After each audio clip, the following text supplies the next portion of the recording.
삶을 살아가다 보면 때로는 우리의 마음을 짓누르는 어려움과 도저히 해결될 것 같지 않은 문제들로 인해 깊은 좌절감에 빠질 때가 많습니다.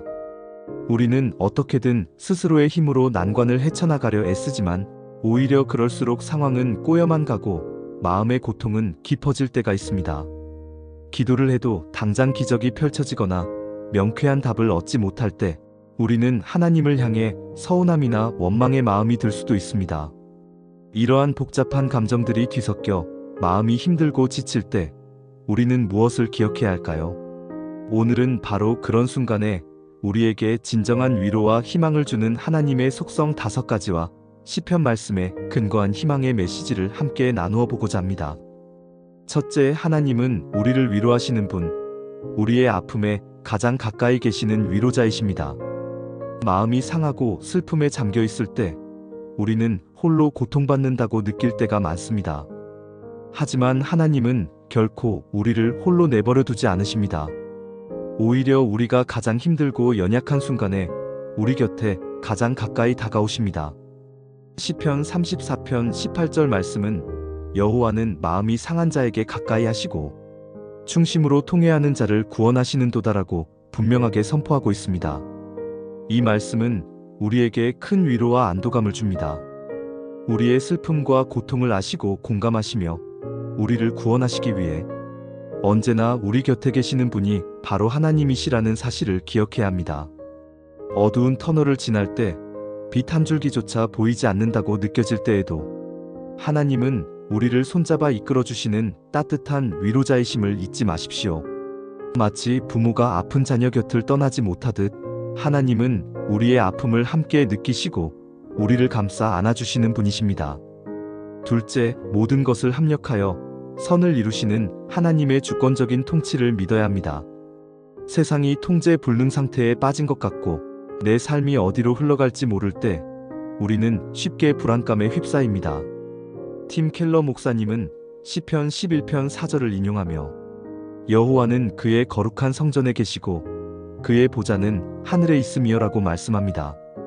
이는 세상이 아무리 혼란스러워 보여도 하나님께서는 여전히 모든 것을 다스리시고 통치하신다는 강력한 선포입니다. 우리 눈에는 고난이 아무런 의미 없이 다가올 수도 있지만 하나님은 그 고난 속에서도 당신의 선한 계획을 섭리하고 계십니다. 로마서 8장 28절은 우리가 알거니와 하나님을 사랑하는 자, 곧 그의 뜻대로 부르심을 입은 자들에게는 모든 것이 합력하여 선을 이루느니라고 말합니다. 당장은 이해되지 않는 고통 속에서도 하나님께서는 그것을 통해 결국은 우리에게 유익이 되는 방향으로 이끌어 가실 것이라는 약속입니다. 우리의 작은 시야로는 다 볼 수 없지만 하나님의 큰 그림 속에서 모든 조각들이 맞춰질 때 비로소 그분의 놀라운 지혜와 사랑을 깨닫게 될 것입니다.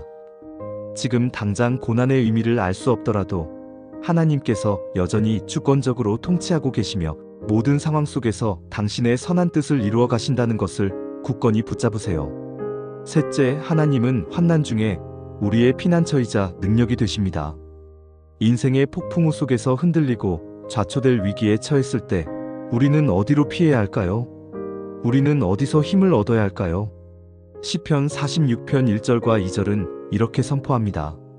하나님은 우리의 피난처시요 힘이시니 환난 중에 만날 큰 도움이시라. 그러므로 땅이 변하든지 산이 흔들려 바다 가운데 빠지든지 우리는 두려워하지 아니하리로다.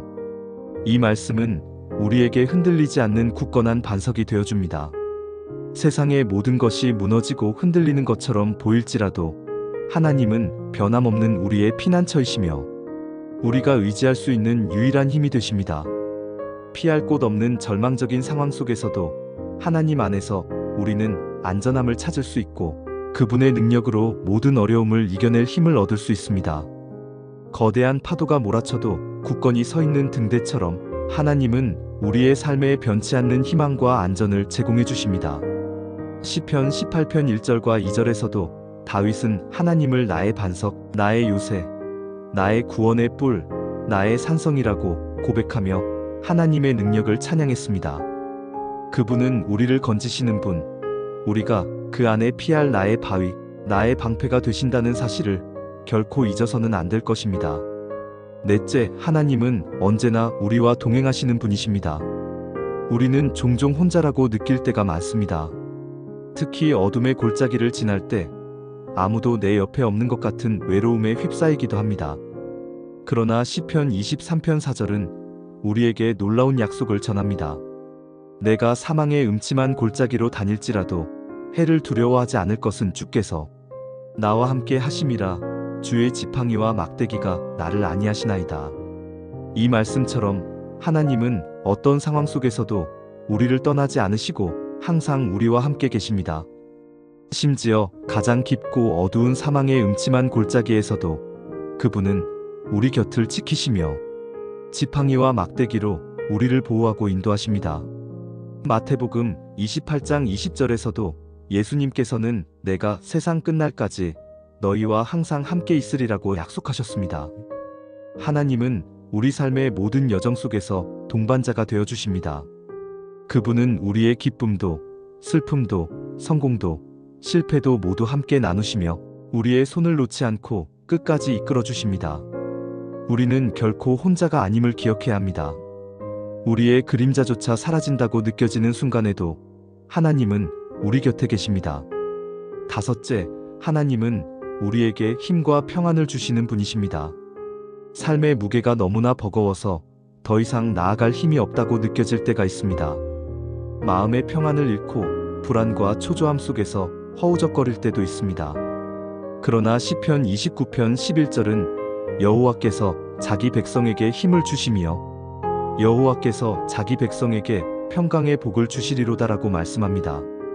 하나님은 당신의 자녀들이 약해지고 지쳐있을 때 새로운 힘을 부어주시고 세상이 줄 수 없는 진정한 평안을 선물해 주시는 분이십니다. 예수님께서도 내가 너희에게 평안을 주노니 내가 주는 평안은 세상이 주는 것과 같지 아니하니라. 너희는 마음에 근심하지도 말고 두려워하지도 말라고 말씀하셨습니다.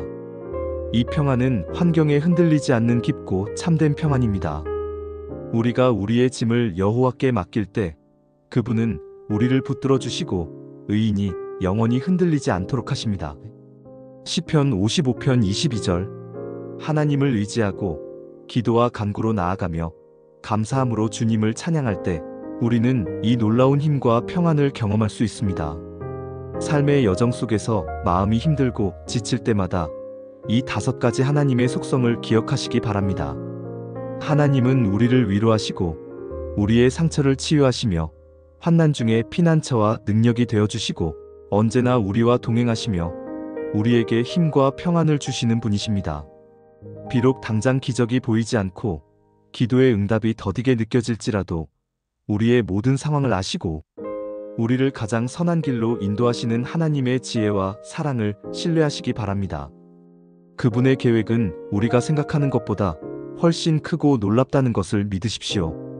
이러한 하나님의 속성들을 마음속 깊이 새기고 시편의 고백들처럼 하나님께 우리의 모든 짐을 맡길 때 우리는 세상이 줄 수 없는 진정한 위로와 흔들리지 않는 희망을 발견하게 될 것입니다. 지금 당장 여러분의 상황이 어렵고 고통스럽더라도 결코 포기하지 마십시오. 하나님은 지금도 여러분을 향한 놀라운 계획을 가지고 계시며 여러분의 눈물을 닦아주시고 새로운 시작을 준비하고 계십니다. 이 영상이 여러분의 마음에 작은 위로와 용기를 드릴 수 있기를 간절히 소망합니다. 하나님의 평강이 여러분의 삶에 늘 함께 하시기를 축원합니다. 믿음 토크 오늘은 여기까지입니다. 평안하고 편안한 하루 되시길 소망합니다.